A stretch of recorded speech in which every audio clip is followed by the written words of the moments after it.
ప్రభువునందు ప్రియ దేవుని బిడ్డలారా, దయచేసి మీ పరిశుద్ధ బైబిల్ గ్రంథాన్ని తెరవండి. లూకాసు వార్త 5వ అధ్యాయం 1వ వచనం నుండి చూద్దాం. జన సమూహము దేవుని వాక్యము వినుచు ఆయన మీద పడుచు ఉండగా. జన సమూహము దేవుని వాక్యము వినుచు ఆయన మీద పడుచు ఉండగా. వాలంటీర్గా యేసుక్రీస్తు ప్రభు వెనకాల జనము సమూహంగా పడ్డారు, సమూహంగా వెంబడిస్తున్నారు. ఆ సమూహానికి యేసు ఏం చెప్తున్నారు? దేవుని వాక్యాన్ని చెప్తున్నారు. దేవుని వాక్యము అంటే ఏంటి? ఆయనే. ఒక మాటలో చెప్పాలంటే ఆయన తానెవరో చెప్పుకుంటున్నాడు. సువార్త చెబుతున్నాడు అంటే ఆయన ఎవరో చెబుతున్నాడు. దేవుడు వాక్యము ఆయన చెబుతున్నారు అంటే ఆయన ఏమై ఉన్నారో చెబుతున్నాడు. దేవుని వాక్యం దేవుడు తానేమై ఉన్నాడో తెలియచేస్తుంది. ప్రజలు ఆయన మీద పడిపోతున్నారు. అటువంటి సందర్భంలో గెన్నెసరతు సరస్సు తీరమున నిలిచి ఆ సరస్సు తీరమున ఉన్న 2 దోణులను యేసు చూచెను. జాలరులు వాటిలో నుండి దిగి తమ వలలు కడుగుకొనుచు ఉండిరి. జాలరులు వాటిలో నుండి దిగి తమ వలలు కడుగుకొనుచు ఉండిరి. బహుశా అది తెల్లవారుజాము కాలమై ఉండొచ్చు. ఎందుకంటే జాలర్లు రాత్రిపూట ఫిషింగ్ కొరకు వెళ్తారు. ఆ ఫిషింగ్ కంప్లీట్ చేసుకున్న తరువాత వచ్చి వలలు కడుక్కుంటూ ఉంటారు. పేతురు మరియు అతని యొక్క బృందం రాత్రంతా చేపలు పడుతూ వచ్చారేమో. ఉదయానికి వారికి ఏం లభ్యం కాలేదు. ఒక నాచుతోనో లేకపోతే వ్యర్థ పదార్థాలతోనో వారి వలలు డిస్టర్బ్ అయి ఉంటే వాటిని బాగు చేసుకుంటున్నారు. యేసు ఆ దోణలలో సీమోనుదైన ఒక దోణ ఎక్కి ధర నుండి కొంచెం త్రోయమని అతనిని అడిగి కూర్చుండి దోణలో నుండి జన సమూహములకు బోధించుచూ ఉండెను. ఈ జన సమూహములు యేసు వద్దకు వచ్చినప్పుడు యేసు దోణిలోనికి ఎక్కి లోనికి త్రోయమని ఆ అలల తాకిడి మీద లేచి పడుతున్నటువంటి ఆ యొక్క దోణలో కూర్చుని మాట్లాడుతున్నాడు. జలతరంగాలకు ఒక ప్రత్యేకమైనటువంటి లక్షణం ఉంది. శబ్దాన్ని రిపీటెడ్గా అది బిల్డ్ చేసి బయటికి పంపిస్తుంది. అలాగే మత్తయి సువార్త 5వ అధ్యాయంలో కూడా ఆయన ఎత్తైన స్థలంకి వెళ్ళి మాట్లాడుతున్నప్పుడు దిగువ స్థలంలో ఉన్న ఆ యొక్క మైదానంలో ప్రజలు కూర్చుని వాక్యం విన్నారు. ఎకోయిస్టిక్ ఎఫెక్ట్ అనేది ఇక్కడ కనిపిస్తుంది అనేది చాలా స్పష్టం. జన సమూహాలకు వాక్యం వినిపించాలి అనే ఉద్దేశంతో ఆయన ఆ సముద్ర తరంగాల మీద వస్తున్నటువంటి ఆ ఆడియబుల్ ఎక్స్టెన్షన్ ను ఆయన వినియోగించుకున్నారు అనేది బైబిల్ పండితులు తెలియజేస్తారు. ఆయన ఆ దోణిలో సీమోను దాన్ని ఎక్కి కొంచెం త్రోయమని అడిగి కూర్చుండి దోణిలో నుండి జన సమూహములకు బోధించుచుండెను. ఆయన బోధించుట చాలించిన తరువాత నీవు దోణిను లోతునకు నడిపించి చేపలు పట్టుటకు మీ వలను వేయుడని సీమోనుతో చెప్పగా, ఆయన బోధించుట జరుగుతున్నప్పుడు ఆ దోణిలో యేసుకు సమీపాన పేతురు కూర్చున్నాడు. సీమోనుతో ప్రభు మాట్లాడుతున్నాడు. బోధ అయిపోయింది, ప్రజలకు సందేశం అయిపోయింది. ప్రజలకు సందేశం పూర్తయిన తరువాత ఆ సందేశం అప్పటి వరకు వింటున్న సీమోనుతో ప్రభు అంటున్నాడు, నీవు ఈ దోణిని లోనికి తీసుకుని వెళ్ళు, మీ వలలు వెయ్యండి, చేపలు పట్టండి అంటున్నాడు. పేతురు వృత్తిరీత్యా జాలరి, యేసు వృత్తిరీత్యా వడ్రంగి.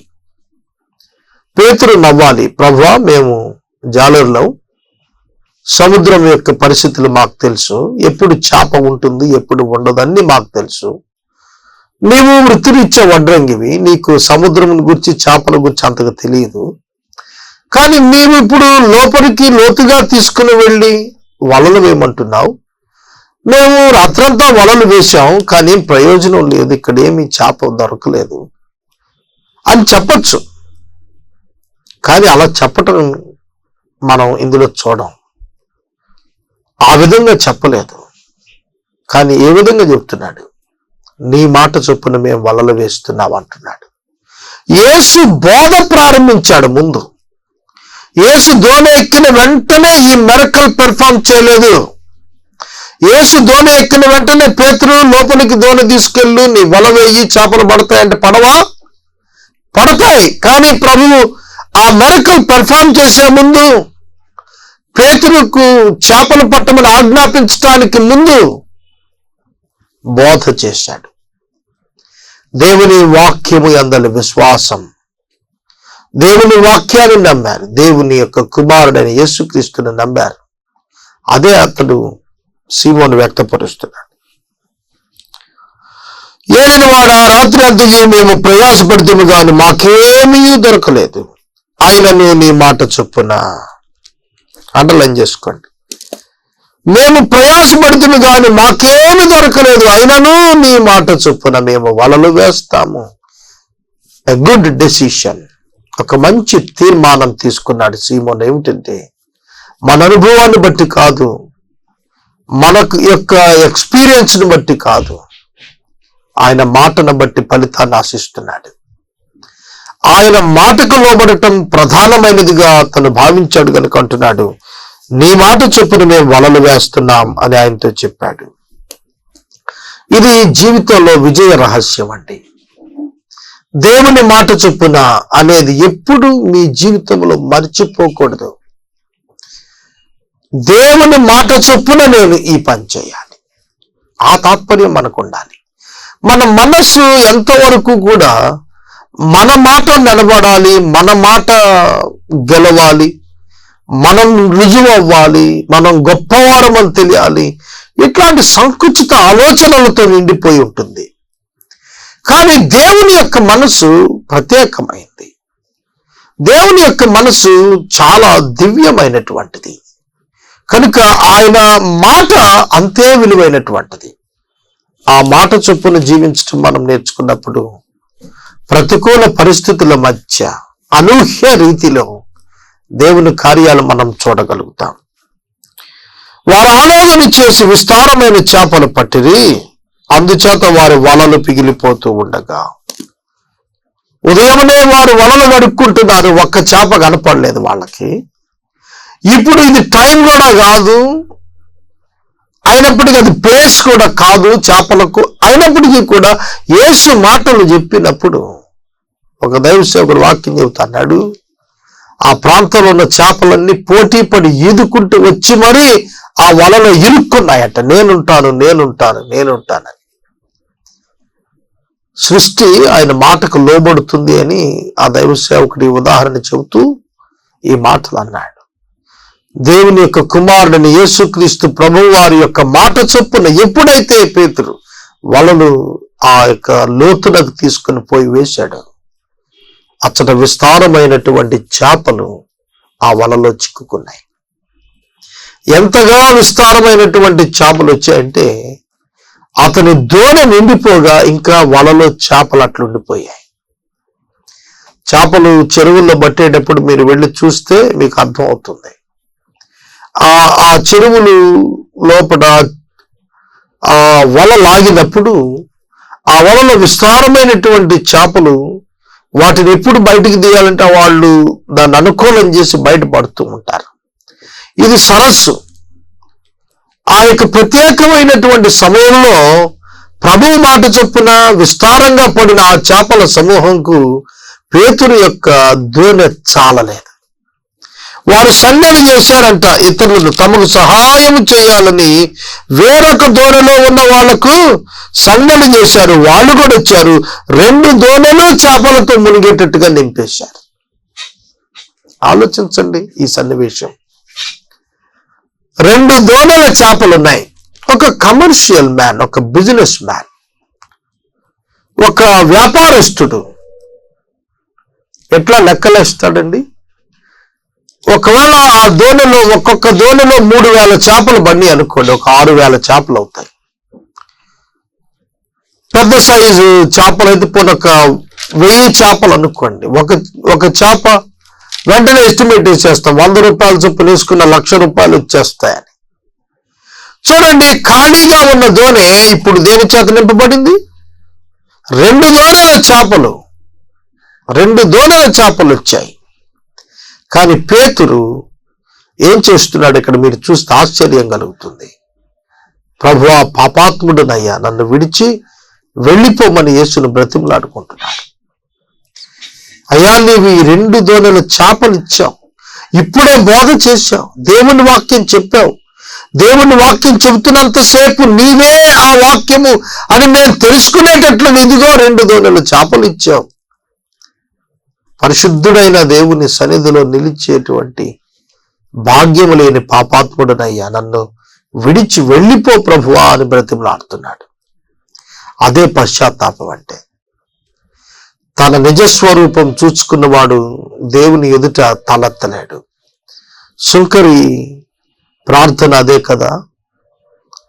ఆ పరిసయ్యుడు, దేవా నేను ఉపవాసం ఉంటున్నాను, దశంభాగాలు ఇస్తున్నాను అని ఘనంగా చెప్పుకుంటే సుంకరి ఏమని ప్రార్థించాడు? రొమ్ము బాదుకుంటూ, అయ్యా, నీ సన్నిధిలో కనపడటానికి యోగ్యుడను కానని మందిరం వెలుపట ఉండే ఏడ్చాడు. చూడండి, పశ్చాత్తాపం కలిగింది. పేతురు అంటున్నాడు, ప్రభువా నేను పాపాత్ముడని అంటున్నాడు. ఎవరైనా నిన్ను పాపాత్ముడా అని పిలిస్తే నీకు ఎంత కోపం వస్తుంది? కానీ నీవు నిజంగా పశ్చాత్తాపడిన దినాన నీవే ఆ పాపాత్ముడు అని నీవు బహిరంగంగా ఒప్పుకుంటావు. ఈ దినాన ఇది క్రైస్తవునికి, మారు మనసు పొందిన క్రైస్తవునికే సాధ్యం. అందుకనే చాలా మంది క్రైస్తవ్యాన్ని ఎగతాళి చేస్తూ పాపులము మేమని పాడతారేంట్రా మీరని అడుగుతారు. 1-2 సినిమాల్లో కూడా పాపులం మేమని వెక్కిరిస్తూ పాటలు చిత్రీకరణ చేసి వేసిని కూడా మనం టీవీల్లో చూస్తూనే ఉన్నాం. ఒక మానవుడు తాను పాపిలను ఒప్పుకోవటం వెనుక పరిశుద్ధాత్మని కార్యం ఉంటుంది. తన నిజ స్థితిని తెలుసుకోవటం. ఒక మానవుడు తన హృదయం యొక్క దౌర్భాగ్యతను తెలుసుకుని, దేవా నేను అయోగ్యుడను, నీ చెంత నిలవలేని వాడును, నేను నీ వద్ద ఉండలేను ప్రభువా అని కన్నీరు గారుస్తాడు. పేతురు అదే చేస్తున్నాడు. సీమోను పేతురు యేసు కాళ్ళ ఎదుట సాగిలబడిపోయాడు. ప్రభువా నన్ను విడిచిపోము, నేను పాపాత్ముడును అని చెప్పాను. యూదులు ఎవరి కాళ్ళు పట్టుకోరండి. యూదులు తలవంచరు అసలు ఎవరికి. అది చరిత్రలో వారి యొక్క ఆధిక్యత మనం చూస్తే అర్థమవుతుంది. ఎస్తేరు గ్రంథంలో మొర్దెకై ఎవరికి తలవంచలేదు. హామాన్తో అతనికి వచ్చిన గొడవ కారణం తలవంచకపోవటమే. కనుక యేసు పాదాల ఎదుట సాగిలబడిపోయాడు పేతురు. అంటే యేసు దేవుడని గుర్తెరిగాడు, దేవుని వాక్యం అని గుర్తెరిగాడు. ఆయన ఏం బోధించాడు అది ఆయనే అని తెలుసుకున్నాడు. ఆ శక్తి ఆయనకుందని అర్థమైంది. ప్రకృతిపై ఆయనకున్న అధికారము, బోధన ఆయన అధికారం దగ్గరుండి తీశాడు పేతురు. అందుకనే అంటున్నాడు, సాగిలపడి బ్రతులాడుతున్నాడు, ప్రభువా నన్ను విడిచి వెళ్ళిపోమంటున్నాడు. 8వ వచనం, ఎలయనగా వారు పట్టిన చేపల రాశికి అతడును అతనితో కూడా ఉన్నవారును విస్మయముందిరి. వారంతట ముందు ఇంతటి చేపలను ఎప్పుడూ పట్టలేదు. చాలా ప్రొఫెషనల్స్ అయి ఉండొచ్చు, చాలా ఎక్స్పీరియన్స్డ్ అయి ఉండొచ్చు, అయినప్పటికీ వారు విస్మయం ఉందే అంతటి గొప్ప చేపల రాశి వారి కనుల ఎదుట ప్రభు వారికి అనుగ్రహింపచేశాడు. 10వ వచనం, అలాగున సీమోనుతో కూడా పాలువారైన జబదయి కుమారులు అగు యాకోబును యోహానును విస్మయము పొందిరి. బోయనర్గేస్ అని పేరు పెట్టబడి యేసును వెంబడించిన అన్నదమ్ములు వీరు, యాకోబు యోహానులు, జబదయి కుమారులు. వీరు కూడా అక్కడున్నారు. 2వ దూర బహుశా వీరిదే అయి ఉండవచ్చును. వీరు బహుగా విస్మయపడ్డారు యేసు యొక్క అద్భుతాన్ని చూచి. అందుకు యేసు వారితో, భయపడకుము, ఇప్పటి నుండి నీవు మనుషులను పట్టువాడవై ఉందువని సీమోనుతో చెప్పెను.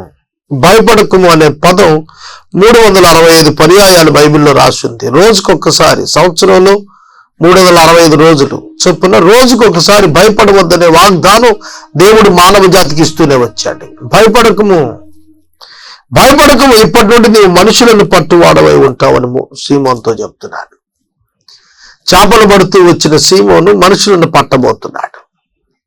యేసుక్రీస్తు వారి పునరుద్ధానం, ఆరోహణం అనంతరం మేడగదిలో 10 దినాలు ప్రార్థనలు ఎదురు చూచిన పేతురు పరిశుద్ధాత్మ చేత నింపబడిన తదుపరి యెరూషలేములో వాక్యం చెబుతుంటే ఒక్క ప్రసంగానికి 3000 మంది రక్షించబడ్డారు. శ్రీమాన్ దేవుని బిడ్డలారా, ఒక్క ప్రసంగానికి 3000 మంది రక్షించబడ్డారు. దేవుని యొక్క వాక్యాన్ని మనం చూస్తున్నప్పుడు చాలా ప్రత్యేకంగా ఈ మాటలు మనకు కనిపిస్తూ ఉంటాయి. యేసు అంటున్న మాటలో, భయపడకుము, నీవు మనుషులను పట్టువాడవే ఉందువని సీమోనుతో చెప్పిన. వారు దోణలను దరికి చేర్చి సమస్తమును విడిచి ఆయనను వెంబడించిరి. ఈ మాటలో మీరు చూస్తుంటే ఆయనను వెంబడించిరి అనే పదం మనకు ఆశ్చర్యంగా ఉంటుంది. దోణలను దరికి చేర్చారు. సాధారణంగా వ్యాపారస్తులు అయితే ఏం చేస్తారండి, ఆ దోణలలో ఉన్న చేపలను అమ్మేసుకుందాం అనుకుంటారు. 2 దోణల చేపలు వారు ఎదుటి ఉంటే వారు అంటున్నారు, ఆ దోణలను అక్కడ వదిలేస్తున్నారు. జబదయి కుమారుడు తన తండ్రిని వదిలేశారు. అక్కడ దోణలు వదిలేశారు, వలలు వదిలేశారు. ఒంటరిగా చేతులతో రిక్తహస్తాలతో యేసు వెంబడి వెళ్ళిపోతున్నారు. ఏం జరుగుతోంది ఇక్కడ? Great fishers man, great business man, వారికి చేపలు లభించినప్పుడు ఆ చేపలను సైతం వదిలి వెళుతున్నారు. ధనాపేక్షను జయించినటువంటి వారుగా ప్రభువు వెనకాల వెళ్ళిపోతున్నారు. ప్రభువు చెప్పిన మాట, మనుషులను పట్టు జాలరులు, ఇలాంటి జాబ్ ఇంకొక డిపార్ట్మెంట్ ఎక్కడ దొరకదు మనకి. భూమి మీద ఎంత గొప్ప ఉద్యోగ సంస్థలు ఇట్లాంటి జాబ్ని ఎవరు క్రియేట్ చేయలేదు ఇప్పటి వరకు. మనుషులను పట్టు జాలరి అనే పోస్ట్ ఎక్కడుందండి? ఫిషరీస్ డిపార్ట్మెంట్ లో జాలర్లు ఉంటారు. చూడండి, ఈ మనుషులను పట్టే జాలరి పరలోకపు ఉద్యోగం. ఇది దేవుని సేవకులు చేసేటువంటిది. సోదరుడా, సోదరి, ఈ గొప్ప ఉద్యోగం ప్రభు వారికి ఇచ్చినప్పుడు ఈ ఐహిక విచారాలన్నింటినీ విడిచిపెట్టి నమ్మకంగా వారు ప్రభువును వెంబడించారు. ఈ రాత్రికాలం ఈ లోకంలో ఏదీ మన వెంట రాదని ఎరిగిన మనం ప్రభువును వెంబడించడానికి వెళ్తామా? వారు దోణి నిండా ఉన్న చేపలు విడిచి వెంబడించారే, మనం మనకున్న సమస్తాన్ని మన కాదనుకను వెంబడించగలుగుతున్నామా? అప్పుడే నిజమైనటువంటి విశ్వాసులుగా రాణిస్తాం. 12వ వచనము మీ ఎదుట ఉంచుకోండి. 12వ వచనం నుండి 39వ వచనం వరకు ఉన్న వాక్య భాగం మత్తయి సువార్తలోను మార్కు సువార్తలోను మనం ధ్యానం చేసిన ధ్యానాంశాలే.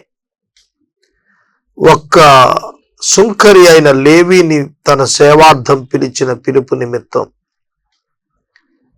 ఆ ఒక్క విషయం తప్ప మిగతా అంతా కూడా గతంలో మనం ధ్యానం చేసిందే. ఈ మత్తయి, మార్కు, లూకా ఈ 3 సువార్తలు సమదృక్పథ సువార్తలు, సినాప్టిక్ గాస్పుల్స్ అంటారు. ఈ వీటిలో వ్రాయబడినవి చాలా అంశాలు టాలీ అవుతూ ఉంటాయి, అవే రిపీట్ అవుతూ వస్తాయి కూడాను. కొన్ని విషయాలు కొత్తవి ఉన్నాయి, కానీ ఎక్కువ విషయాలు టాలీ అవుతూ వచ్చాయి ఈ 3 సువార్తల్లో విడివిడిగా. యోహాను సువార్త అట్లా కాదు, కంప్లీట్ గా సెపరేట్ గా ఉంటుంది. యోహాను సువార్త 1వ వచనం నుంచి మీరు తీసుకుని చివరి అధ్యాయం వరకు మీరు చూస్తే, 1వ అధ్యాయం మొదలు చివరి అధ్యాయం వరకు ఖచ్చితంగా చాలా ఇన్సిడెంట్స్ చాలా డిఫరెంట్ గా కనిపిస్తాయి. కనుక ఈ రాత్రికాలం ఈ వచనాలను మనం జాగ్రత్తగా ధ్యానం చేద్దాం. చూడండి 12వ వచనం. ఆయన ఒక పట్టణములో ఉన్నప్పుడు ఇదిగో కుష్ఠరోగముతో నిండిన ఒక మనుషుడుండెను.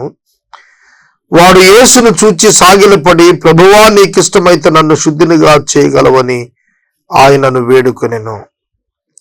అప్పుడు ఆయన చేయి చాపి వానిని ముట్టి, నాకిష్టమే, నీవు శుద్ధుడువు కమ్మని అనగానే కుష్ఠరోగము వానిని విడిచెను. అప్పుడు ఆయన, నీవు ఎవనితోనూ చెప్పక వెళ్ళి వారికి సాక్షార్థమై నీ దేహమును యాజకునికి కనపరుచుకుని, నీవు శుద్ధుడమైనందున మోషే నియమించినట్లు కానుకలు సమర్పించమని ఆజ్ఞాపించెను. అయితే ఆయనను గుర్చిన సమాచారము మరి ఎక్కువగా వ్యాపించెను. బహుజన సమూహములు ఆయన మాట వినుటకును తమ రోగములను కుదుర్చుకుంటకును కూడి వచ్చుచూ ఉండెను.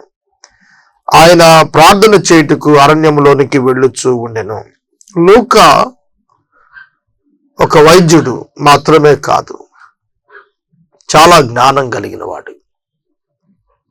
ఒక ఇన్వెస్టిగేటివ్ రిపోర్ట్ యేసు ప్రభు పరిచర్యపై చేశాడు. దానిలో ఆయన వ్రాసినటువంటి మాటలలో ఉన్నటువంటి సారాంశం మనం చూస్తున్నప్పుడు వీటి నుంచి కొన్ని పాఠాలు మనం చూడొచ్చు, నేర్చుకోవచ్చు. ఆయన ఒక పట్టణంలో ఉన్నప్పుడు అన్నాడు, కుష్ఠరోగముతో నిండిన మనుష్యుడు ఉన్నాడు అన్నాడు. మిగిలిన చోట కుష్ఠరోగి వచ్చాడు అని రాసింది. ఇది మత్తయి సువార్త 8వ అధ్యాయం మనం చూస్తున్నప్పుడు 8వ అధ్యాయంలో యేసుక్రీస్తు ప్రభువారు కొండ దిగి వస్తున్నప్పుడు కుష్ఠరోగి వచ్చాడు అని రాసింది. కానీ ఈయన వైద్యుడు కదా, కుష్ఠ రోగముతో నిండి ఉన్న ఒక మనుషుడు ఉన్నాడు అని రాశాడు. చూడండి, అంటే ఆ వ్యాధి యొక్క తీవ్రతను వ్యక్తం చేస్తున్నాడు. కుష్ఠరోగిలోనే కుష్ఠి రోగం వచ్చినటువంటి విషయాలు లేవి కాండము మీరు 14వ అధ్యాయం చదివితే తెలుస్తుంది. అంటే ఈ వ్యాధి కొంచెం ఉండొచ్చు, ఎక్కువ కూడా ఉండొచ్చు. కేవలం నొసటి మీద మచ్చబడినటువంటి వ్యక్తులు ఉన్నారు, కాలు చేతుల మీద మచ్చలు ఉన్నవారు ఉన్నారు. అట్లా కాకుండా బాడీ అంతా కూడా ఉంది ఇతనికి అని లూకా చెబుతున్నాడు. కనుక తాను ఒక వైద్యుడు కాబట్టి ఆ పేషెంట్ యొక్క స్థితి పరిపూర్ణంగా ఎంక్వైరీ చేశాడు. కుష్ఠరోగం ఉంది అంటే ఉండొచ్చు, ఎంత ఉంది, దాని పర్సంటేజ్ ఏమిటి చూడండి. వికలాంగులకు పర్సంటేజ్ ఇస్తారు, ఇంత శాతం ఇతడు వికలాంగుడు అని. అట్లా ఈ వైద్యుడు తన ఇన్వెస్టిగేషన్లో ఈ కుష్ఠరోగి పూర్తిగా నిండి ఉన్నటువంటి వాడుగా, రోగంతో నిండి ఉన్నవాడుగా చెప్పాడు. అతడు యేసును చూచాడు, సాగిలపడ్డాడు, ప్రార్థన చేస్తున్నాడు. చూడండి, యేసునొద్దకు వచ్చిన ఎట్లాంటి వ్యక్తినైనా యేసు ఎన్నడూ త్రోసేయలేదు. బైబిల్లో సువార్తలు మీరు తరచి చదవండి. యేసునొద్దకు వచ్చిన వారిని నువ్వు మా కులం కాదను, లేకపోతే నువ్వు నా మతం కాదను, లేక నీది నా భాష కాదను, లేక నీవు మా ఊరోడవు కాదను, ఏమి అభ్యంతరాలు చెప్పి సాకులు చెప్పి తోసేయలేదు. ఇది క్రైస్తవులు మొట్టమొదట నేర్చుకోవాలి. సహనం, అన్ని విధాల సంయమనం, సహనం అనేది క్రైస్తవుడు యేసుక్రీస్తు నుండి తప్పక నేర్చుకోవాలి. ఆయన ఎందుకు వచ్చిన వారు ఎవరినైనా సరే ఆయన బాగు చేయటానికి ఇష్టపడ్డాడు, మేలు చేయటానికి ఇష్టపడ్డాడు. విమర్శించలేదు, లేదంటే దూషించలేదు. కనుక ఇక్కడ కుష్ఠవ్యాధి కలిగిన వాడు వచ్చి యేసుక్రీస్తు ప్రభు దగ్గరికి వచ్చి మొరపెడుతున్నప్పుడు ఏం చేస్తే ఈ రోగం వచ్చింది అని ఎంక్వైరీ మొదలు పెట్టలేదు. ఎందుకంటే ఆయనకు తెలుసు. చూడండి, ఈ దినాల్లో ప్రభువు యొక్క పరిచర్యను మాదిరి తీసుకున్న పరిచర్య మనకు అవసరం. క్రైస్తవులంగా మనం ప్రభువుని అంగీకరించిన వాళ్ళంగా మనం ఎట్లుండాలి అంటే, మన ఎద్దకు వచ్చిన ఏ వ్యక్తికైనప్పటికీ కూడా మనం ఏమై ఉన్నామో దానిని బట్టి మేలు చేయటానికి సంకోచించకుండా చేయగలగటం అత్యవసరం. అదే ప్రభువు యొక్క మనసు. మనసులో భేదం పెట్టుకొని మాట్లాడుతూ ఉన్నప్పుడు అది దేవునికి ఇష్టమైన స్వభావం కాదనేది మనం తెలుసుకోవాలి. అప్పుడు ఆయన చేయి చాపి వానిని ముట్టి, నాకు ఇష్టమే, నీవు శుద్ధుడు, కమ్మనగానే ఆనే. ఇది చూడండి, కమ్మనగా కాదండి, కమ్మనగానే అంటే ఇమీడియట్లీ అనేటువంటిది మనం చూస్తూ ఉన్నాం. వెంటనే కుష్ఠి రోగం వానిని విడిచిపోయింది. అప్పుడు ఆయన అతనికి ఒక క్రొత్త ఆజ్ఞ ఇస్తున్నాడు. ఏమిటి? నువ్వు ఎవరితో ఈ విషయం చెప్పొద్దు అంటున్నాడు. చూడండి, మనం ఏం కోరుకుంటాం? ప్రభువే కోరుకుంటున్నాడు. మనము మన చేత మేలు పొందిన వ్యక్తికి మనం కోరేది ఏంటంటే, ఈ మేలు పొందామని ఇతరులకు చెప్పుకుంటే చాలనుకుంటాం. కానీ ప్రభు అంటున్నాడు, ఈ విషయం ఎవరికి చెప్పొద్దు అంటున్నాడు. ఈ రహస్యం మనం పట్టుకోగలిగితే యేసు ఎందుకు ఎవరికి చెప్పొద్దంటున్నాడు? స్వకీయ ఘనతను యేసు ఎన్నడూ కూడా ఆశించలేదు. దేవుని చేత ఘనపరచబడటమే ఆయన లక్ష్యం తప్ప మనుషుల చేత ఘనపరచబడాలనే తత్వం గాని తాపత్రయం గాని మనుషుల చేత అంగీకరించబడాలనేటువంటి ఆశపోతుతనం గాని యేసు దగ్గర కనపడలేదు. సోదరుడా, సోదరి, ఈ దినాల్లో మనం ఎవరికైనా సహాయం చేస్తే నేను ఆయనకి అంత చేశాను, నేను ఈయనకి ఎంత చేశాను అంటాం. అవసరం లేదు. దేవుడు చూస్తున్నాడు, దానికి తగ్గ ప్రతిఫలం మనకి ఇచ్చేస్తాడు. ప్రభువు అతని నుండి ఏ విధమైనటువంటి పబ్లిసిటీ కానీ ఏ విధమైనటువంటి ప్రజల మధ్యన తనను ఘనపరచడం కానీ కోరుకోలేదు. కానీ సాక్షార్థమై యాజకునికి మాత్రం దేహాన్ని కనపరుచుకొని వాక్యానుకూలంగా ధర్మశాస్త్రం చెప్పినట్లుగా అర్పణ మాత్రం యాజకునికి అర్పించమని సెలవిచ్చాడు. యేసు ఈ విషయాన్ని ఎంత రహస్యంగా ప్రయత్నించాడు, ఆశపడ్డాడో అంతగా ఆయన నామము బయట ప్రచురమైంది. కుష్ఠవ్యాధి కలిగిన వాడు ఆటోమేటిక్గా తన ఇంటికి వెళ్ళి ఉంటాడు. అతనిని ఇంటిలో నుండి తోసివేసిన వారు, అతని ఇల్లు ఉన్న గ్రామం వారు అతన్ని చూచినప్పుడు ఆశ్చర్యపడి ఉంటారు. ఒకప్పుడు అతను చూచి పారిపోయినటువంటి వారు ఇప్పుడు అతడు దగ్గరికి వస్తుంటే పారిపోవలసిన పని లేదు, ఎందుకంటే ఇప్పుడు అతడు శుద్ధుడయ్యాడు. అవును, శారీరక శుద్ధుడైనటువంటి కుష్ఠవ్యాధి కలిగిన వాడిని, ఆ యొక్క మార్పు పొందిన వాడిని, కుష్ఠవ్యాధితో బాధపడుతున్న వాడు శుద్ధి చెందినప్పుడు ఆ పట్టణంలో ఎట్లా చేర్చుకున్నారో ఏమాత్రం అభ్యంతర పడకుండా ఎలా చేర్చుకుని ఉంటారో అలానే మనం కూడా మారు మనసు పొందిన వారి విషయంలో అభ్యంతర పడాల్సినటువంటి అవసరం లేదు. అయితే ఆయనను గురించిన సమాచారం ఎక్కువగా వ్యాపించెను. బహుజన సమూహంలో ఆయన మాట వినుటకు, రోగములు కుదుర్చుకున్నట్టుకు వస్తూ వచ్చారు.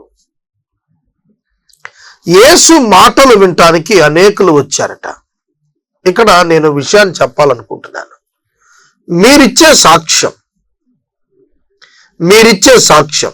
మీరు వెలుపటికి వెళ్ళి ఇచ్చే సాక్ష్యం అనేకులు బయట వారిని లోపలికి తీసుకొస్తుంది. నా మాట వింటున్నారా? యేసు నొద్ద నుండి వెలుపటికి వెళ్ళి ఇచ్చిన వారి సాక్ష్యం యేసు నొద్దకు అనేకులను తీసుకొచ్చింది. దేని కొరకు? యేసును చూడటానికి కాదు, యేసు మాటలు వినటానికి. యేసు మాటలు ఆయన మాట్లాడుతున్నప్పుడు ఆ మాటలు ప్రజల జీవితాల్లో రూపాంతరాన్ని తెచ్చాయి, ఆలోచన సరళిని మార్చగలిగాయి. యేసు మాటలు విశ్వసించిన వారి జీవితాల్లో ప్రభావాన్ని చూపాయి, జీవితాలు మార్చుకోవటానికి సహాయం చేశాయి. వ్యాధుల నుండి బాగుపడటానికి వచ్చిన వారు కొందరైతే యేసు మాటలకు ఆకర్షితులై వచ్చిన వారు కొందరు. చూడండి, కొందరు చాలా ప్రసిద్ధిగాంచిన వక్తలు ఉన్నారు. ఇప్పుడు లోకంలో ప్రసిద్ధిగాంచిన గాయక మనులు ఉన్నారు, సందర్భానుసహితంగా పాట పాడి రాసేవాళ్ళు ఉన్నారు. ఈ యొక్క ప్రత్యేక వక్తలు వచ్చిస్తున్నటువంటి వర్తమానాలు కానీ, వ్యక్తిగత వర్తమానాలు కానీ, ఆ గాయకులు పాడుతున్నటువంటి గీతాలు కానీ, గేయాలు కానీ మనుషుల యొక్క ఆధ్యాత్మిక జీవితంలో ఏమైనా పరివర్తన తేగలిగాయా అనేది మనం చూడాలి. యేసు మాటల చేత ప్రభావితం చెందిన వ్యక్తుల యొక్క జీవితాల్లో పరివర్తన వచ్చింది. అంతరంగ పరివర్తన రాకుండా బాహ్య సంబంధమైనటువంటి ఆచార పరివర్తన వస్తే దానివలన ఏమిటి ప్రయోజనం? సోదరుడా, సోదరి, యేసు మాటలు అంతరంగాన్ని మార్చింది. అందువలన అంతరంగం మారినందువలన ఆచార సంబంధంగా మార్పు వస్తుంది తప్ప ఆచారాలు మారినంత మాత్రాన అంతరంగంలో మార్పు రాదు. ప్రధానమైన మార్పు అంతరంగంలో రావాలి. ఈ కుష్ఠవ్యాధి కలిగిన వాని యొక్క బాహ్య జీవితంలోనైనా మార్పు వచ్చింది? ఆలోచించండి. కుష్ఠవ్యాధి కలిగిన వానికి కుష్ఠవ్యాధి పోయింది. దానివల్ల ప్రయోజనం ఏమిటి? కుష్ఠవ్యాధి కలిగిన వాని యొక్క హృదయం మార్పు పొందకపోతే కుష్ఠవ్యాధి నుండి అతడు విడుదల పొందటం వల్ల ఏమిటి ప్రయోజనం? ఏ ప్రయోజనం లేదు. ఒక రోగి ఉన్నాడు, క్యాన్సర్తో బాధపడుతున్నాడు అనుకోండి. అతని యొక్క మనసు మారకుండా క్యాన్సర్ తగ్గితే దానివల్ల ఏమిటి ప్రయోజనం? తాత్కాలికమే. క్యాన్సర్ ఉన్నవాడు చచ్చిపోతాడు, క్యాన్సర్ లేనివాడు చచ్చిపోతాడు. కానీ క్యాన్సర్ ఉన్నా లేకపోయినా ఆ వ్యక్తి యొక్క జీవిత విధానం ఉందే, అది ప్రయోజనకరంగా ఉండాలి. నేను సిటీ కేబుల్లో నాతో పాటు ఇంకా వచనం చెప్పేటువంటి కొందరు పెద్దలు ఉన్నారు. ఒక ఆయనతో, చాలా పెద్ద అయ్యగారు, ఆయనతో నేను మాట్లాడుతుంటే ఆయన అన్నారు, అయ్యా మీరెంత గొప్పగా ప్రవచనైనా చెప్పండి, మీ వ్యక్తిత్వం మారకపోతే, మీ వ్యక్తిత్వం బాగోకపోతే మీరు చెప్పే ప్రవచనం వల్ల ఉపయోగం ఏమిటి అన్నాడు. నిజమే, అనేక పర్యాయాలు మనం మన జీవితంలో కలిగే మేళ్లే చూసుకుంటున్నాం తప్ప మన జీవితం వలన ఇతరులకు ఏం ప్రభావాన్ని అందిస్తున్నాము అనేది మనం చూడలేకపోతున్నాం. ఆ కుష్ఠవ్యాధి కలిగిన వాని యొక్క జాగ్రత్తగానండి, ఆ కుష్ఠవ్యాధి కలిగిన వాని యొక్క కుష్ఠవ్యాధి నుంచి విడుదల పొందటాన్ని బట్టే ప్రజలు వస్తే కేవలం స్వస్థత కొరకే రావాలి. కానీ అలా కాదు. ఇక్కడ రాసింది బైబిల్లో, యేసు మాటలు వినటానికి వచ్చారు, స్వస్థత పొందటానికి వేరొకరు వచ్చారు. అంటే కుష్ఠవ్యాధి కలిగిన వాని యొక్క జీవితంలో యేసు యొక్క మాటలు తెచ్చిన పరివర్తన, ప్రభావం. దేవుని కుమారుని మహిమపరచాలి, దేవునికి నమ్మకం ఉండాలి. అవిధేయత నుంచి విధేయతకు తిరిగినటువంటి అతని జీవితం ఖచ్చితంగా. ఇక్కడ చూడండి, యేసు చెప్పిన మాటలు 2 చెప్పారు, కానీ అతను ఒకటే పాటించాడు. ఇందులోనే అతని యొక్క మైండ్ సెట్ ఏంటో మనకు అర్థం అవుతుంది. నేను చెబుతోంది మీకు అర్థమవుతుందా? కుష్ఠవ్యాధి కలిగిన వానికి యేసు 2 ఆజ్ఞలు ఇచ్చాడు. ఏమిటి? అది ఒకటి, ఇది ఎక్కడా చెప్పొద్దు అన్నాడు, చెప్పాడు. చెప్పొద్దన్నా కూడా చెప్పేశాడు. 2, నీవు యాజకుని వద్దకు వెళ్ళి అర్పణ అర్పించన్నాడు. అక్కడ అర్పణ అర్పించాడు. అంటే యేసు చెప్పిన ఆజ్ఞల్లో తనను ప్రచురం చేయదని కోరినప్పటికీ అతడు ప్రచురం చేశాడు. దానివల్ల యేసు నామానికి మహిమ వచ్చింది తప్ప ఏమాత్రం కూడా ఆయనకు చెడ్డ పేరు రాలేదు. అనేకులకు మేలే కలిగింది తప్ప కీడు కలగలేదు. సోదరుడా, సోదరి, ఈ వ్యక్తి యొక్క అంతరంగం మారిపోయింది అనేది మనం అర్థం చేసుకోవాలి. ఒకప్పుడు అతడు ధర్మశాస్త్రం ప్రకారం ప్రవర్తించిన వాడు కాడో మనకు తెలియదు, కానీ యేసు మాటలను అతడు స్వీకరించిన తరువాత, యేసు చేత బాగు చేయబడిన తరువాత దేవుని మందిరానికి వెళ్ళటం, దేవుని మందిరంలో చెల్లించటం అతడు నేర్చుకున్నాడు. ఈ రాత్రికాలం మీరు వాక్యం వింటున్నారు. నేను మత్తయి సువార్తలో ఈ కుష్ఠవ్యాధి వాడి గురించి చెప్పినప్పుడు వేరే కోణంలో మాట్లాడాను. ఈ దినం వేరే అంశంగా దీన్ని నేను ఇంకో ఆస్పెక్ట్ లో చెప్తున్నాను. కనుక మీరు అర్థం చేసుకోండి, మీ మనస్సు మారాలి. ఆయన ప్రార్థన చేయుటకు అరణ్యములోనికి వెళ్ళుచూ ఉండెను. ఎందుకు ఆయన ప్రార్థన నిమిత్తం అరణ్యంలోకి వెళ్తున్నాడు? శిష్యులను మేడగదిలోకి వెళ్ళమన్నాడు, అక్కడ ప్రార్థన చేశారు. ఎందుకు అరణ్యంలోకి వెళుతూ ఉన్నాడు? ఆయన ఎక్కడుంటే అక్కడ ప్రజలు వచ్చేస్తున్నారు. ఆయన అరణ్యంలోనికి వెళ్తున్నాడు. రాత్రి పూట ఆయన అరణ్యంలోనికి వెళ్ళాడు, పగటి పూట ఊర్లలో సంచారం చేస్తున్నాడు. ఆయన ప్రజలకు దూరం కావాలనే ఉద్దేశంతో కాదు, ప్రభువుకు సమీపంగా ఉండాలి అనే ఆయన ఆశ ప్రార్థన జీవితంలో కనిపిస్తోంది. ఆయన అరణ్యంలోనికి వెళ్ళాను, ఒంటరితనం. ఆయనకు నక్కలకు బొరియలు ఉండెను, ఆకాశ పక్షులకు గూళ్ళెండెను, మనిషి కుమారుడు తలదాచుకున్నటకు స్థలం లేదన్నాడు. దేవుని యొక్క వాక్యంలో యేసుకు గృహం ఇవ్వని వాడు ఎవరుంటారు ఆ దినాల్లో? బహు జన సమూహాలు ఆయన మీద పడుతుంటే ఆయనకి ఇల్లు ఇవ్వని వాడు ఎవడుంటాడు? అంటే ఆయన ఎవరి మీద ఆధారపడలేదు. ఆయన తలదాచుకుంటానికి ఇంటి కొరకు ఎదురు చూసిన తత్వం కాదు అది. ప్రియమైన దేవుని బిడ్డలారా, మన పరిచర్యలో మనం మనుషులపై ఆధారపడే వారు ఉంటున్నామా? కొన్ని సౌఖ్యాల కొరకు రాజీ పడాల్సిన పని లేదు. యేసు అరణ్యంలోనికి వెళ్ళి ప్రార్థన చేస్తున్నాడు. ఒంటరిగా ఆయన ప్రభు సన్నిధిలో కన్నీటితో రోదనతో ప్రార్థన చేస్తూ వచ్చాడు.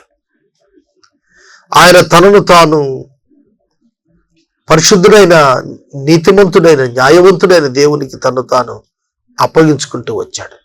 తదుపరి వచనం. ఒకనాడు ఆయన బోధించుచూ ఉండగా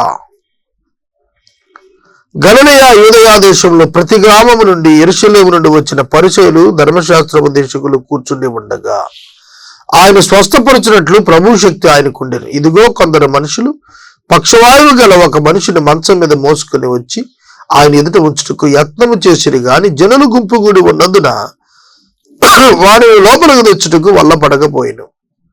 గనుక ఇంటి మీదకు ఎక్కి పెంకులు విప్పి మంచముతో కూడా యేసు ఎదుట వారి మధ్యన వానిని దించిరి. ఆయన వారి విశ్వాసం చూచి, మనుషుడా, నీ పాపములు క్షమించబడి ఉన్నవని వానితో చెప్పగా, శాస్త్రులు, పరిసయ్యులు దేవదూషణ చేయుచున్న ఇతడెవడు? దేవుడొక్కడే తప్ప మరి ఎవడు పాపములు క్షమించగలడు అని ఆలోచించుకొనుచు ఉండేది.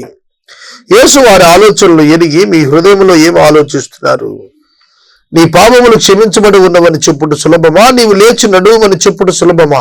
అయితే పాపములు క్షమించుటకు భూమి మీద మనుష్య కుమారునికి అధికారం కలదని మీరు తెలుసుకొనవలని వారితో చెప్పి, పక్షవాయు గల వారిని చూచి, నీవు లేచి నీ మంచం ఎత్తుకుని నీ ఇంటికి వెళ్ళమని నీతో చెప్పుచున్నాను. వెంటనే వాడు వారి ఎదుట లేచి తాను పండుకుని ఉన్న మంచం ఎత్తుకుని దేవుని మహిమపరచుచు తన ఇంటికి వెళ్ళెను. అందరూ విస్మయం పొంది, నేడు గొప్ప వింతలు చూచితమని దేవుని మహిమపరచుచు భయముతో నిండుకొనిరి. ఈ ప్యాసేజ్ మనకు మార్కు సువార్త 2వ అధ్యాయంలో కనిపిస్తుంది. కపెర్నహూములో ఈ ఇన్సిడెంట్ జరిగినట్లుగా మార్కు సువార్తికుడు వ్రాశాడు. అయితే ఆ యొక్క ఇంట్లో ఎవరిదో చెప్పలేదు, ఆయన ఏ గ్రామంలో ఉన్నాడో చెప్పాడు. అయితే అక్కడ ఎవరెవరు ఉన్నారో చెప్పలేదు, కానీ లూకా ఎవరెవరు ఉన్నారో చెప్పాడు. గలిలయ యూదయ దేశములో ప్రతి గ్రామము నుంచి వచ్చారు. ఎందుకు ఆ ఇల్లు అంతమంది జనంతో నిండిపోయింది అంటానికి ప్రూఫ్ ఇచ్చాడు ఇక్కడ. కపెర్నహూములో ఇల్లు, ఆ ఇంటిలో యేసు, ఇంటి చుట్టూతో ఉన్న కాంపౌండ్ వాల్ వరకు ప్రజలు, లోపలికి రావటానికి చోట్లేదు. ఎందుకు అంతమంది జనం ఉన్నారు అంటే ఆ యొక్క జనం ఒక్క ఊరి వారు కాదని, అనేక గ్రామాలకు చెందిన వారని, యెరూషలేము నుండి వచ్చినటువంటి పరిచయులు, శాస్త్రులు కూడా అక్కడ కూర్చున్నారని రాశాడు. యెరూషలేము నుండి, పట్టణం నుండి పల్లెకి వచ్చినటువంటి వారు సాధారణంగా చూడండి, పల్లెల నుంచి పట్టణానికి వస్తారు. ఎవరైనా దైవ సేవకుడు వచ్చారనుకోండి, పట్టణానికి వస్తాడు, పల్లెల నుంచి ట్రాక్టర్లు కట్టుకుని అట్లా వాళ్ళు మోడ్ ఆఫ్ ట్రావెల్ వాడుకొని వాళ్ళు వస్తూ ఉంటారు. కానీ ఇక్కడ చూడండి, యేసు పల్లెటూరులో ఉన్నాడు, కానీ ప్రజలు పట్టణాల్లో నుంచి వచ్చారు, గ్రామాల్లో నుంచి వచ్చారు. యేసు ఉన్న ఇల్లు నిండిపోయింది ప్రజలతో. ఈ ఒక పక్షవాయువు కలిగిన వారిని తీసుకొచ్చారు. యేసు వారి విశ్వాసం చూసి అతన్ని బాగు చేశారు. అతడు తాను ఏ పరుపు మీద తేబడ్డాడో అదే పరుపు మీద నుండి అతను లేచి ఆ పరుపును తన భుజం మీద వేసుకుని నడుస్తూ వారి ఎదుటి నుండి వెళ్ళిపోతూ ఉన్నాడు. యేసు మాటకు స్వస్థత నొందినటువంటి ఆ పక్షవాయువు కలిగిన వాడు చేసిన క్రియలు మనం చూసినప్పుడు, వెంటనే వాడు వారి ఎదుట లేచాడు, తాను పండుకున్న మంచం ఎత్తుకొని దేవుని మహిమపరుస్తూ తన ఇంటికి వెళ్ళాను. 25 వచనం చూడండి, ప్రజలందరూ ఎదుట తన ఇంటికి వెళ్ళాను. తన ఇంటి నుండి తీసుకొని రాబడిన వ్యక్తి అతడు చూస్తూ ఉన్నాడు, ఏ మార్గాన్ని వస్తున్నాడో, ఎక్కడికి వెళ్తున్నాడో, కానీ నడవలేడు, మాట్లాడలేడు. ఈ పక్షవాయువు కలిగినటువంటి వాడు తన ఇంటికి తాను తిరిగి వెళ్తున్నాడు. అశక్తతతో వచ్చిన వాడు శక్తి కలిగిన వాడుగా వెళ్తున్నాడు. నడవలేని పరిస్థితులు వచ్చిన వాడు నడిచి బరువు మోసుకొని కూడా తన ఇంటికి వెళ్ళేవాడికి వచ్చాడు. ఇది గొప్ప వింతగా ఆనాడు భావించారు. యేసు మాట నీవేం చేయలేవో అది చేసేటట్లుగా, సాధించేటట్లుగా చేయగలుగుతుంది. 27వ వచనము నుండి వాక్యాన్ని గమనించాలని నేను మనవి చేస్తున్నాను. లూకా సువార్త 5వ అధ్యాయము 27వ వచనం చదువుకుందాం. పిమ్మట ఆయన బయలుదేరి లేవి అను ఒక సుంకరి సుంకపు మెట్టునొద్ద కూర్చుండి ఉండట చూచి, నన్ను వెంబడించుము అని అతనితో చెప్పగా, అతడు సమస్తమును విడిచిపెట్టి లేచి ఆయనను వెంబడించెను. ఆ లేవి తన ఇంట ఆయనకు గొప్ప విందు చేసెను. సుంకరులను ఇతరులు అనేకులను వారితో కూడా భోజనమునకు కూర్చుండిరి. యేసుక్రీస్తు ప్రభువారు తన శిష్యులలో సుంకరి అయిన మత్తయిను ఆయన సేవార్థమై పిలిచారు. మత్తయి సువార్త 10వ అధ్యాయం 3-4 వచనాల్లో 12 మంది అపోస్తలుల పేర్లలో సుంకరి అయిన మత్తయి అని వ్రాయబడింది. సుంకరి ఇతడు యేసు చేత పిలువబడ్డాడు. సుంకరి అంటేనే పాపులలో ఒకనిగా ఎంచబడేవాడు. ఎందుకంటే ఆ దినాల్లో ఇశ్రాయేలు జనాంగం రోమన్ ప్రభుత్వం కబంధ హస్తాల్లో అణిగి ఉంది. రోమీయులు ఇజ్రాయేలీలను పరిపాలన చేస్తున్నారు. చాలా బలమైన ప్రభుత్వం రోమా ప్రభుత్వం. రోమా ప్రభుత్వం నుంచి తప్పించుకోవటం కొరకు అనేక మంది తీవ్రవాదులుగా మారిన వారు ఉన్నారు యూదుల్లో. అలాంటి పరిస్థితుల మధ్యలో రోమీయుల పక్షంగా చేరి తాము యూదులమైనప్పటికీ రోమన్ ప్రభుత్వానికి లోబడి ఉద్యోగంలో జాయిన్ అయి వారి కొరకు స్వజనుల యొద్ద నుండి సుంకాలను వసూలు చేసేటువంటి బాధ్యత తీసుకున్న వారిని సుంకరులు అని పిలిచారు. అంటే ట్యాక్స్ కలెక్టర్స్ అని అర్థం. లూకా సువార్త 19వ అధ్యాయంలో జక్కయ్య కూడా ట్యాక్స్ కలెక్టరే. ఇక్కడ ఇతడు కూడా ట్యాక్స్ కలెక్టరే. ట్యాక్స్ వసూలు చేస్తున్నందున స్వజనులైనప్పటికీ యూదులు వీరిని విరోధులుగా ఎంచేవారు, పాపులుగా ఎంచేవారు.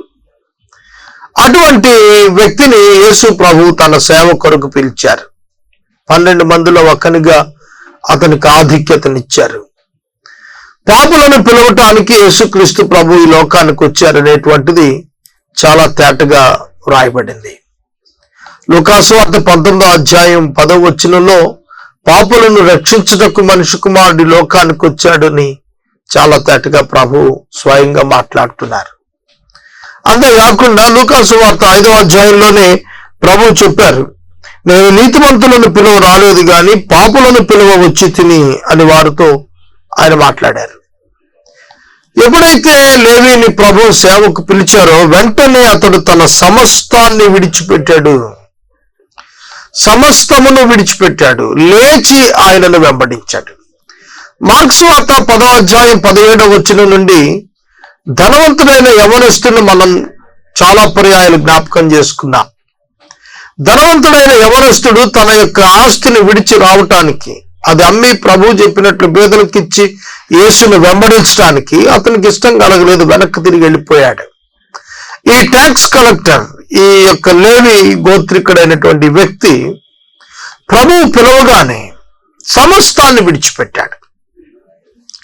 అలాగే మనం ఇదే అధ్యాయంలో ఆయన శిష్యులను పిలిచిన పిలుపులో మత్తయ్య ఈ పేతురు భక్తుల్ని మనం చూచినప్పుడు, యోహాను మరియు యాకోబు అనేటువంటి జబదేయి కుమారులను చూచినప్పుడు, వారిని కూడా ప్రభు పిలిచినప్పుడు వారు సమస్తము విడిచిపెట్టి ఆయనను వెంబడించారు. ఇక్కడ ఈ లేవి కూడా సమస్తము విడిచిపెట్టి లేచి వచ్చి ఆయనను వెంబడిస్తున్నాడు. యేసుక్రీస్తు ప్రభువును వెంబడింప కోరినటువంటి వాడు ఈ లోకంలో ఉన్న సమస్తమును విడవగలిగినటువంటి వానిగా ఉండాలి. ఏది నాది కాదు అనే భావంలో, కలిగినవన్నీ దేవుడు ఇచ్చినవే గాని వాటన్నింటినీ ఆయన కొరకు ఈ లోకంలో కలుగున్నాననే భావన కలిగి ఉండాలి. అవన్నీ నా కొరకు అనే భావం కాదు. అవన్నీ ప్రభువు ఇచ్చాడు, ప్రభువు కొరకే. ప్రభువు ఇచ్చాడు, ప్రభువు కొరకు. ప్రభువు తీసేస్తే ఆయన ఇష్టం. ఎప్పుడైతే ఆ విధంగా ఉంటామో అబ్రహాము యొక్క వారసులంగా మనం గుర్తించబడుతున్నాం. అబ్రహాము ధనవంతుడు, కానీ అబ్రహాము ధనవంతుడులా జీవించలేదు. అబ్రహాము తనకు కలిగినది దేవుడిచ్చాడు అనే భావంతో ఉన్నాడు. కనుక కలిగినదేది తనదిగా తాను భావించలేదు, ప్రభు ఇచ్చినదిగానే భావించాడు. కనుక అబ్రహాము యొక్క ఆస్తి అతనిని ఎన్నడూ దేవునికి దూరం చేయలేదు. ఈ రాత్రికాలం మనం లేవి నుండి ఈ ప్రత్యేక పాఠం నేర్చుకుందాం. ప్రభువును వెంబడించేటప్పుడు అతడు తీర్మానం చేసుకున్నప్పుడు అతడు సమస్తము తనది కాదని ఎంచిన వాడుగా పరిచర్యకు వచ్చాడు. 29వ వచనం. ఆ లేమి తన ఇంట ఆయనకు గొప్ప విందు చేశాడు. సుంకరులు అనేకులు మరియు ఇతరులు అనేకులు వారితో కూడా భోజనమునకు కూర్చున్నారు. తాను సుంకరి, తనతో పాటు ఇంకా అనేక మంది సుంకరులను పిలిచాడు. అంతేకాకుండా అనేక ఇతరులను పిలిచాడు. ఇతరులు అనే పదం మనం జెంటైల్స్ గా మనం ఆలోచించవచ్చు. అనేక మంది యూదులకు కోపం వచ్చేటట్లుగా ఉంది ఆ ఇన్సిడెంట్. అందుకనే శాస్త్రులు పరిసయ్యులు ఇది చూచారు. సుంకరులతోనూ పాపులతోనూ మీరు ఎలా తిని త్రాగుచున్నారని ఆయన శిష్యుల మీద సడిగిరి. సుంకరులతో పాపులతో. ఇక్కడ చూడండి, పాపులు అనే పదం ప్రత్యేకంగా యూదులు ఎత్తి చూపించడానికి కారణం ఏంటంటే జెంటైల్ పీపుల్ కూడా అక్కడ ఉన్నారు కనుక యూదులు ఎంతో పవిత్రంగా తమను తాము భావించేవారు. అబ్రహాము సంతానమని, మోసే శిష్యులమని, అంతేగాక మేము దేవుని పిల్లలు, మాకెవరితో సంబంధం లేదు, మిగిలిన వారందరూ కూడా పాపులే, ఒక్క యూదులు తప్ప అంతా పాపులే అని. కనుక చాలా అతిశయంతో కూడినటువంటి భక్తిని వారు కలిగి ఉండేవారు.